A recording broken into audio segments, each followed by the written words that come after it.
Hey guys, and welcome back to another Unreal Engine 4 tutorial. In today's video I'm going to be doing part 2 of my two-part series which I started in the previous video, which is a knockdown and revival system. So last time we created a simple system in which the player can get knocked down. As you see here, when we take enough damage we get knocked down and our health then starts going down incrementally as the player which has then been knocked.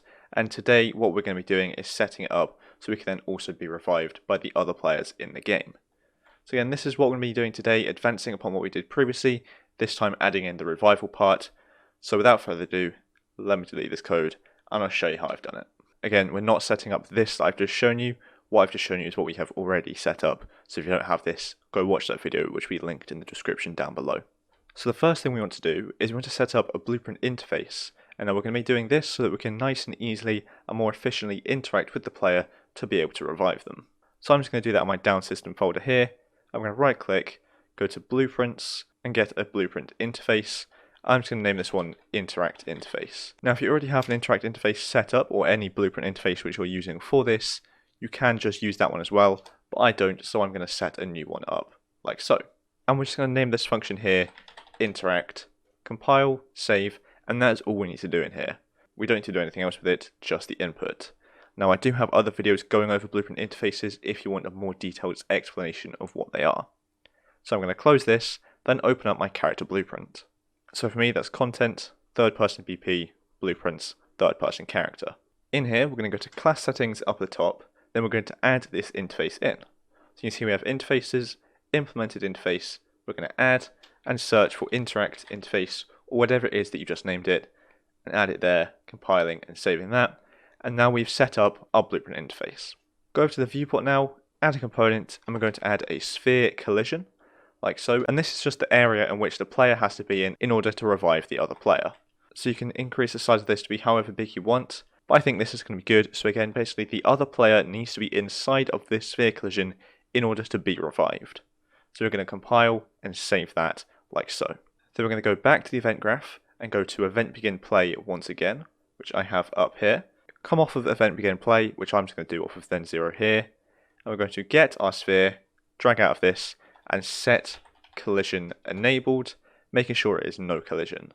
So by default we're not going to have any collision enabled for the sphere, so that way we can only interact with it and it only actually matters when the player needs reviving, which is how we want this to be set up. And after this we're then going to find our code for being knocked down. So for me that is here. You see off of the false branch I have set is down to the walk speed and set can jump and all of that good stuff there. What we're going to do is select the apply damage and everything to the right of that and move it out a little bit. Then I'm going to create a new boolean value, naming this take damage and setting that to true off of this here.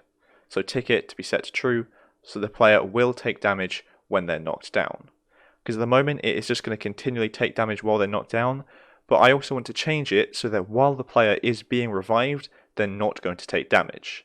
So you can obviously change that if you want. So if you want them to still be taking damage while being revived, you don't have to do this part. But I want to make sure that the damage gets paused while being revived. So make sure you have this boolean there if you want that as well. Then again, I'm going to get the sphere, set collision enabled, making sure this time to set it to collision enabled, query and physics, like so. Connecting that all in there perfectly, like that.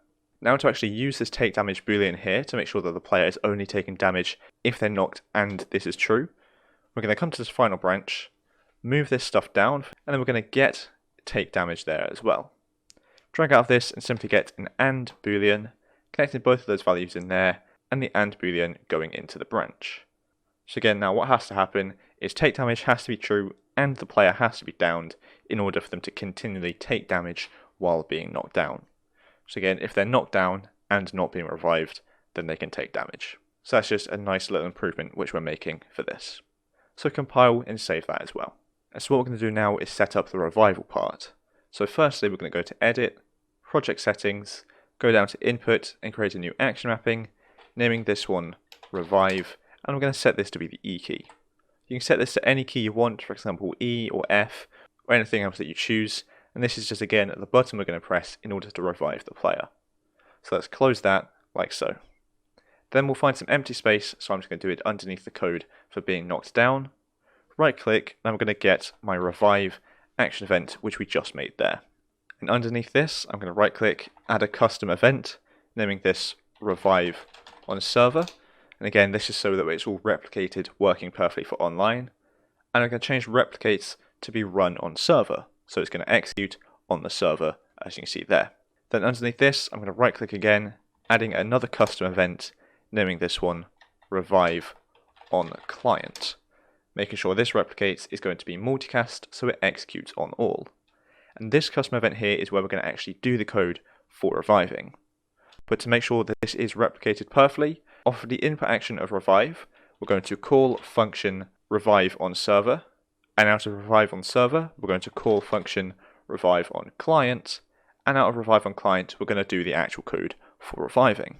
And the actual code for reviving is nice and simple. So this is again where we're going to be using the blueprint interface which we made earlier. So we're going to right click underneath revive on client and get overlapping actors.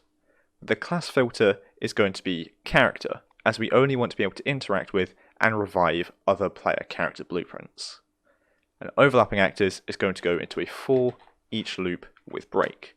So if there's multiple players near us, it's only going to revive one at a time. So what we need to do is out of the array element, we're going to get does implement interface, with the interface being interact interface. So we know we're only going to be looking for other player characters, and this player character has to have the interact interface implemented so we can revive them. Now they should already all have that anyway, so this isn't as necessary, but it's always good to do it anyway, just in case one of them doesn't have it implemented. That way you don't get any sort of errors. So we're going to hold down B, left click to get a branch, connect the return value into the condition there.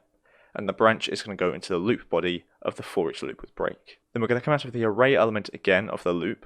This time it's going to be interact. Now we want interact message there under the interact interface. So this is going to call the function inside our blueprint interface like so. And that is going to come off of true of the branch. Then I'm going to hold down S and left click to get a sequence, connecting into the interact interface there. Then 0 is going to go all the way back into the break of the for each loop like so. And that is again, so the loop then stops. So again, if there's multiple players near us, it's only going to revive one of them by stopping this loop here once we've found one that we want to revive. And then one of the sequence is going to be the code for reviving. So we need to do this in two different ways. So we need some code for the player that is doing the reviving and some code for the player that is being revived. Right now, this is the player that is doing the reviving, as again, this is the one interacting and reviving. So we're going to hold down B, left click to get a branch, connecting that into then one. The condition is going to be a new Boolean value we're going to make called is reviving, question mark, like so. And that is because I want this to be a toggle system. So I'm going to connect that into the condition there. So if is reviving is true, and we press it again, that means we want to stop reviving, so the player is trying to cancel it. So we're going to set is reviving to false, like so. If reviving is false and we press it, that means we want to start reviving, so we're going to set is reviving to true. So tick it like so. And we also want to do our animation for this player to go down on one knee and start reviving. So let's see if we set that up last episode. I'm not sure if we did, so let's find the animations, and we did. So as you can see, we have this reviving montage here. If you don't have this, just right click on your reviving animation, go to create, and create an anim montage like so.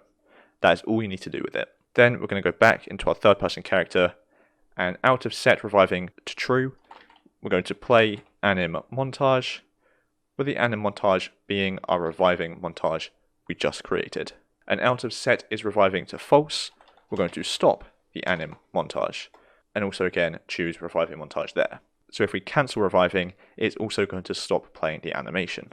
And that is all the code we need to do for stopping reviving, but to continue reviving, we do need to do a little bit more.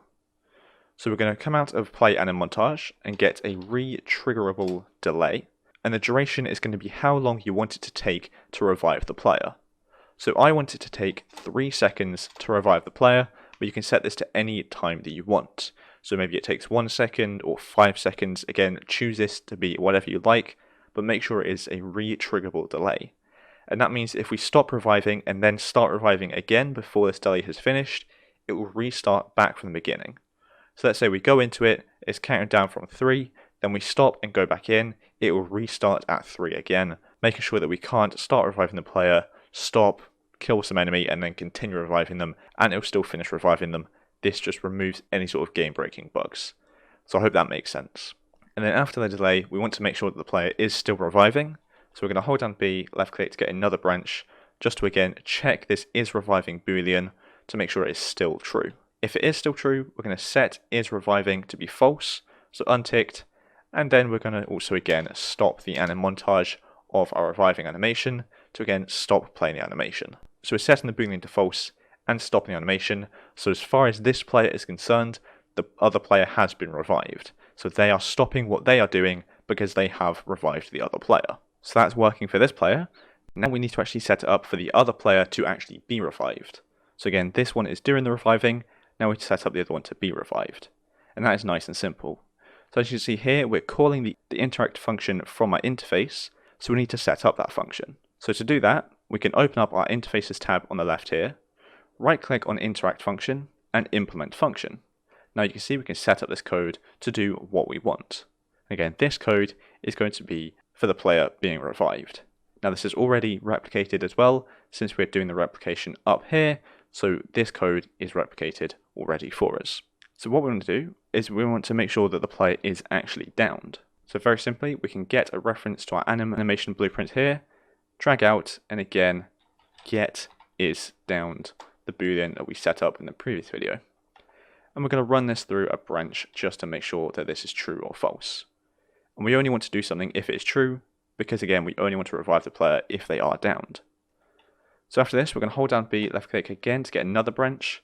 The condition of this is going to be is reviving. So we already know if they are or aren't being revived. So again, true means they are being revived and we now want to stop it because we've just pressed it again, so we want to stop reviving. So we're going to set is reviving to be false and set take damage to be true. So tick that there. So again, when they're not being revived, they are going to be taking damage. And off of false means they're not being revived, but they do now want to be. So what we're going to do is set is reviving and take damage again down here, but just doing the opposite of what we did last time. So is reviving is true, take damage is false. So when they are being revived, they're not taking damage. Then we're again going to get another retriggerable delay.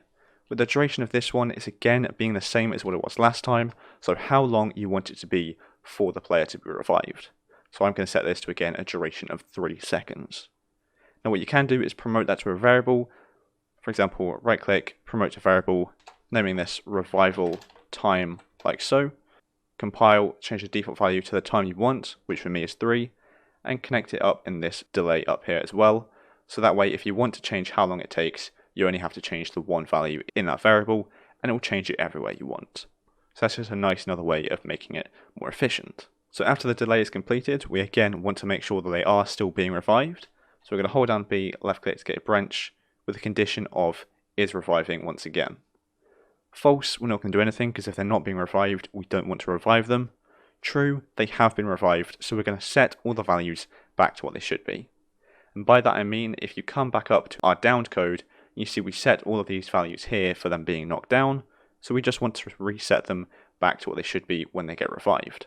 So for me, that is going to be getting the animation blueprint reference out of this, setting is downed, obviously setting it back to false, because they've been revived, they are no longer downed, so that will fix the animations. Then I'm going to get the character movement and set the player's max walk speed back to their normal walking speed, which for me is a value of 600. Then again, I'm going to set can jump back to true, so they can once again jump.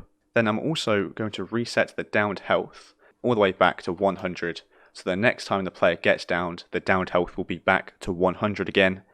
And I'm going to set the actual player's health, because at the moment it's 0, so we want to set it back to another value of whatever you want. So you can give them full health if you want, so 100, you can give them half health, or any value you want. I think for me, I'm going to give them 30 health. So when they get revived, they're going to have 30 health, which they obviously then need to heal up themselves, but you can choose this to be whatever you want. And also get the sphere, set this collision to again, no collision. So set collision enabled to be no collision. So again, this isn't going to interact with anything else until they are once again downed. And also set is reviving to false, like so. So we're going to compile and save that. And now that's the code all done for us. So again, this is the code for the player being revived. So let's actually comment some of this just so you know what it all does. So this last bit of code we just set up and did here, I'm going to select all and press C to comment, naming this player being revived. Then the code above this is for reviving the player. So this one will be player doing the revival. I'm just going to space these out a little bit more as well. And this here is just to replicate revival. And up above here, this is going to be for taking damage and getting knocked down. So getting knocked. And this is for replicating knocked code. So again, you can name these comments whatever you like, but I've just done that, which makes sense for me, so I can now quickly and easily see which part of the code does what. So let's compile, save, and test this out. If we hit play, we can get in and see if this works. So again, let's get knocked down, which we set up previously. That's still all worked perfectly. And if I play as the other character, you can see that if I go over, press E, I'm going to start reviving them with the correct animation, and after 3 seconds, they have both stopped their animations, and this player has been revived, with the health being set back to 30. So I think that'll be it for this video. If we've done everything we want to do, we've set it up perfectly. So again, we have this down system in which we can get knocked down, and then when they are knocked down, the health is going to be slowly going down, and they can't jump, and loads of other stuff has changed. And then the other player can come up to them and revive them by pressing E. And if I stop halfway through, it is also going to stop the revival and not continue. And again, the animations work for both, and they are going to be revived after 3 seconds are up, perfectly like so. So thanks so much for watching. I hope you enjoyed and I hope you found it helpful. And if you did, make sure to like and subscribe down below. So thanks so much for watching, and I'll see you in the next one.